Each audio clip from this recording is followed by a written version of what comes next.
Mommy sleeps in the basement, speak louder please. I put my hand up next to my ear from the back of the room, signaling that she would need to raise her voice. She took a deep breath.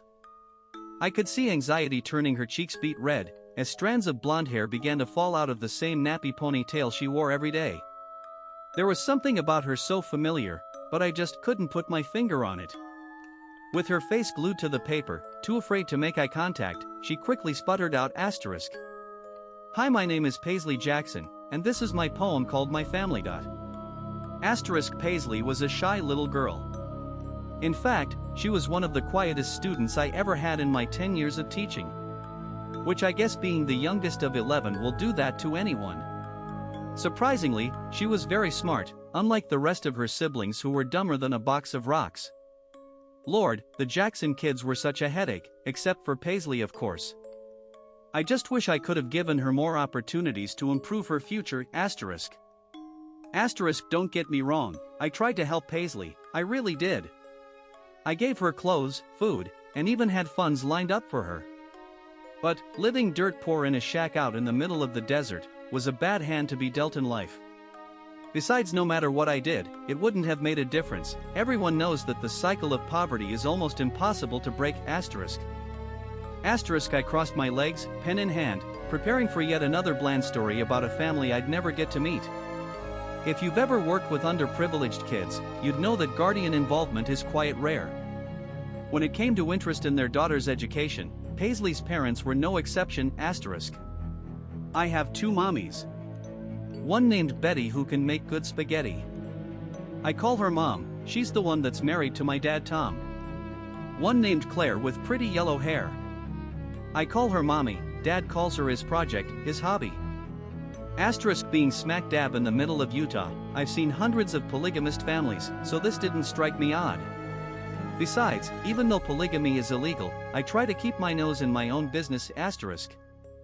Mom takes care of us all. She can do that because she's so tall. Mommy wears a pretty silver bracelet. She wears it because she's so famous. Asterisk, wouldn't be the first time I saw kids coming up with stories about celebrity parents to add excitement to their ordinary lives. I just didn't expect it to come from Paisley, asterisk. Mommy has me and Tommy. He's one of my older brothers. Mom is a lot older. She has all the others. Asterisk, I cringed. That meant that one of Paisley's mothers had given birth to 9 children. I couldn't imagine going through that many pregnancies, asterisk. Dad says me and Tommy are a gift from God. He'll never hit us with a rod. His pride and joy is Tommy, but he says the only person he truly loves is Mommy. Asterisk, I looked up from my grade book, with the line about a rod catching my attention. However, this wasn't the first time one of my students have accidentally reported abuse. Truth is, CPS picks and chooses who they want to help, asterisk. Mom is having another baby. She's mad Dad wants to name it Daisy. Mommy can't have no more kids. Her last one died of SIDS.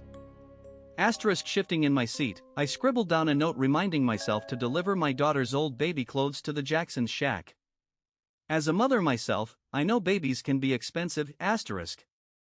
Dad says she did it on purpose, because she wanted to run off and join the circus. Mom says it wasn't her fault, I promised to keep that secret in the me and her vault. I shook my head in sadness, how could someone blame a grieving mother for something she couldn't control? Mommy was the one Dad chose. He watched all of her school shows. They were joined in the night. Daddy says inside her is a lot of fight. Mom is just a cover, Dad doesn't really love her. Asterisk, I threw my hand up, a gesture meaning stop I had taught my students, but Paisley didn't look up. She continued to read, oblivious to my disappointed frown. Obviously one of her siblings put her up to this as a joke, asterisk. Mommy says she needs to get out. She wants to show me what life is all about. Dad gets mad, it's his biggest pet peeve.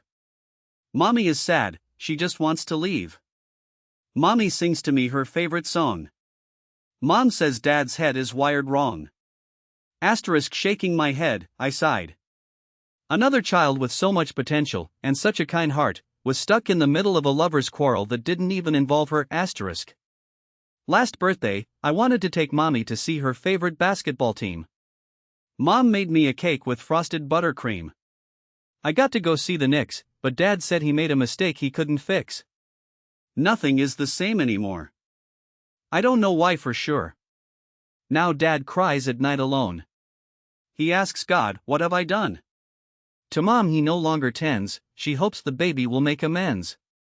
Paisley rose her head up with a smile, looking for my approval. Although I was appalled at the inappropriateness of her poem, I didn't want to break her spirits. She clearly was very proud of it, and scolding her for something that wasn't her wrongdoing was just going to send that little girl back into her shell that I'd been trying to break for months. So instead, I clapped, making the rest of the class, who were too young to understand the gravity of the situation, applaud too. Mrs. June, I brought a picture of Mommy for extra credit. It's got one more part of the poem. Can I show the class? I nodded my head, thinking there couldn't possibly be any details worse than what she already presented.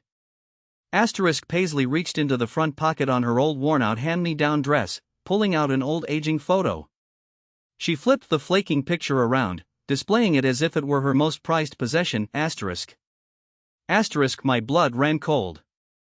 I finally figured out why Paisley looked so familiar to me. In what seemed to be a school photograph, smiling ear to ear exactly like Paisley, was a young woman by the name of Claire Daisy. She was a high school student, popular for her ability to gain the lead in every school play, that went missing without a trace 12 years prior. She was last seen leaving theater practice late one night, but then she just vanished. No sign of a struggle.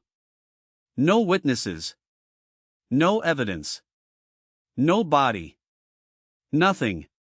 Her case was covered on every news station in Utah for a while, because of how peculiar it was, until people lost interest.